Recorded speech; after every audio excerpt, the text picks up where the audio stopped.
दोस्तों, ईरान ने अमेरिका की नाकाबंदी से निपटने के लिए अपने रिटायर्ड ऑयल टैंकर को निकाल दिया है। ईरान का सुपर टैंकर नशा खर्ग आइलैंड पर तैनात कर दिया गया है ताकि अमेरिका की नाकाबंदी के बीच उनके तेल को स्टोर किया जा सके। शुरू करते हैं कि आखिर हो क्या रहा है।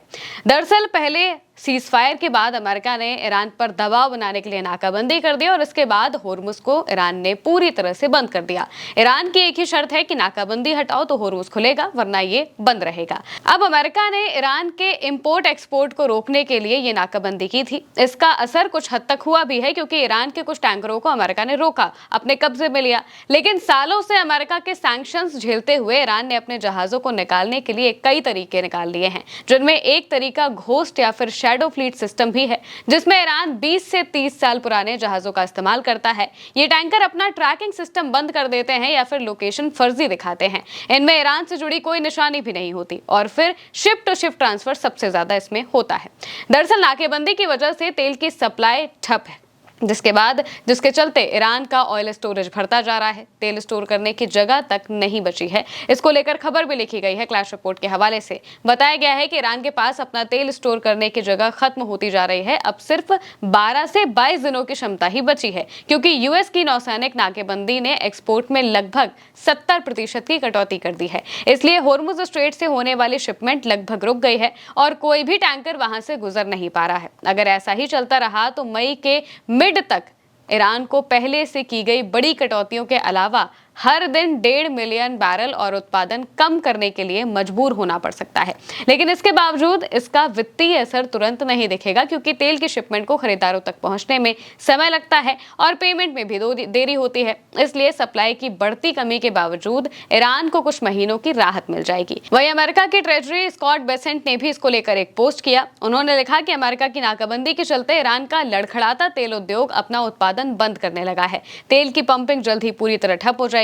इसके बाद ईरान में पेट्रोल की भारी किल्लत होने वाली है। ये बात स्कॉट बेसेंट लिखते हैं। लेकिन ईरान तो ईरान है, उसने इस परेशानी का भी हल निकाल दिया है और वो है नशा सुपर टैंकर। ये 30 साल पुराना टैंकर है जो कि रिटायर कर दिया गया था, लेकिन इसे फिर से समंदर में उतार दिया गया है ताकि उसमें तेल स्टोर किया जा सके। ये 2 मिलियन बैरल की क्षमता वाला एक बहुत ही बड़ा क्रूड कैरियर है, जो कि सालों से खर्ग के पास खाली एंकर डाले खड़ा था। इसकी फिर से सक्रिय होने की पुष्टि हुई है, क्योंकि कई सारे सैटेलाइट इमेजेस में और अगर देखा जाए तो जो टैंकर ट्रैकिंग सिस्टम होता है उनमें इसकी लोकेशन पाई गई है। खर्ग आइलैंड ईरान के लगभग 90% क्रूड एक्सपोर्ट को संभालता है। जब 13 अप्रैल को अमेरिका की नाकाबंदी शुरू हुई थी, तब इसके जमीन पर बने टैंकों में लगभग 13 मिलियन बैरल की अतिरिक्त क्षमता थी। तब से नेट फ्लो हर दिन 1 मिलियन से लेकर 1.1 मिलियन बैरल तक रही है, क्योंकि एक्सपोर्ट घटकर तेजी से गिरा है। अब आपके मन में एक सवाल ये भी हो सकता है कि आखिर तेल स्टोर करना ही क्यों है? जब तक होर्मुज खुल नहीं जाता प्रोडक्शन बंद कर देते हैं। लेकिन ईरान अचानक से तेल का उत्पादन बंद नहीं कर सकता, क्योंकि इससे तेल के कुओं को काफी नुकसान हो सकता है। पुराने तेल के कुओं को बंद करने से वाटर कोनिंग की समस्या होती है। नीचे का पानी रिजर्वायर में घुस जाता है। इससे उत्पादन क्षमता परमानेंट रूप से घट सकती है, जो कि 3 लाख से 5 लाख बैरल पर डे की है। यानी कि सालाना 9 से 15 बिलियन डॉलर का राजस्व हमेशा के लिए खो सकता है। इस वजह से ईरान इन तेल के कुओं को बंद नहीं करेगा।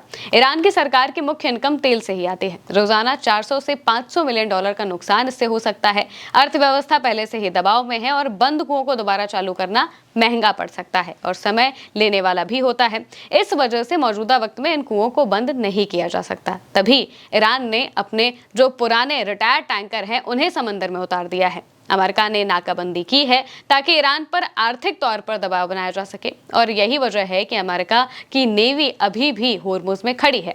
हमलों से कुछ नहीं बिगाड़ पाए तो अब आर्थिक तौर पर कमजोर करने की कोशिश वो ईरान को कर रहे हैं, ताकि ईरान बातचीत के टेबल पर अमेरिका की बात मान ले। ऐसे में ईरान ने एक्स्ट्रा तेल स्टोर करने के लिए एक अस्थायी समाधान निकाला। वो 30 साल पुराने टैंकर को समुद्र में उतारकर उसमें तेल जमा करेगा। ईरान का 30 साल पुराना टैंकर नशा कई सालों से बेकार पड़ा था, लेकिन अब इसे समुद्र में फ्लोटिंग स्टोरेज के तौर पर इस्तेमाल किया जाएगा। नशा के अलावा भी बाकी के VLCCs यानी कि वेरी लार्ज क्रूड कैरियर्स को भी लोडिंग और स्टोरेज के लिए इस्तेमाल किया जा रहा है।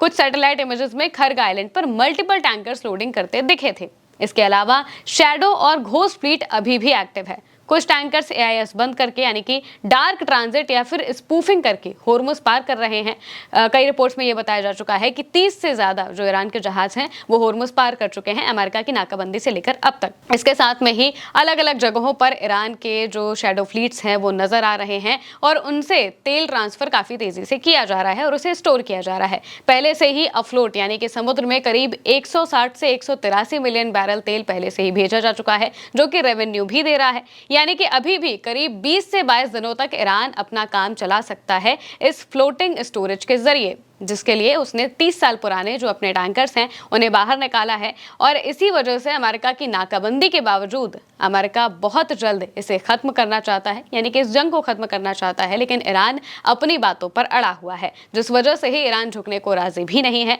ईरान चाहता है कि नाकाबंदी को हटाया जाए और इसके बाद जो भी चीजें हैं वो चीजें करी जाए, लेकिन मौजूदा वक्त में ईरान पर दबाव बनाने के लिए अमेरिका ये सारी चीजें कर रहा है, नाकाबंदी कर रहा है। अब अगर ईरान के खर्ग द्वीप की बात करें तो ईरान का खर्ग द्वीप देश के तेल का 90% से ज्यादा हिस्सा प्रोड्यूस करता है। यहाँ 3 करोड़ बैरल कच्चे तेल की स्टोरेज कैपेसिटी है। ये कैपेसिटी लगभग पूरी होने के कगार पर है। यहाँ केवल 1.3 करोड़ बैरल तेल रखने की जगह बची है, जबकि रोजाना वहां पर 10 से 11 लाख बैरल तेल आ रहा है। इस हिसाब से अगले 12-13 दिनों में स्टोरेज पूरी तरह से भर सकता है, लेकिन इसे एक्सटेंड करने के लिए ईरान अपना जो फ्लोटिंग स्टोरेज है वो शुरू कर रहा है। इसके बावजूद अमेरिका पर दबाव ज्यादा है, क्योंकि पूरी दुनिया होर्मुज खुलवाने के लिए डोनाल्ड ट्रंप पर दबाव बना रही है। इसी वजह से ईरान ने होर्मुज को बंद किया है ताकि अमेरिका पर दबाव बने और अमेरिका अपनी नाकाबंदी को हटाए और इसके बाद ईरान होर्मुज को वापस से खोले। इसी वजह से उसने अपने नए प्रस्ताव में भी इस बात को कहा है कि पहले होर्मुज खोलेगा, नाकाबंदी हटेगी और इसके बाद ही कोई बातचीत होगी। देखना होगा कि आखिर बातचीत जाती कहां है। फिलहाल के लिए मेरी अनिक महिमा के साथ इस खबर में इतना ही। आप देखते रहिए उल्टा चश्मा यूसी।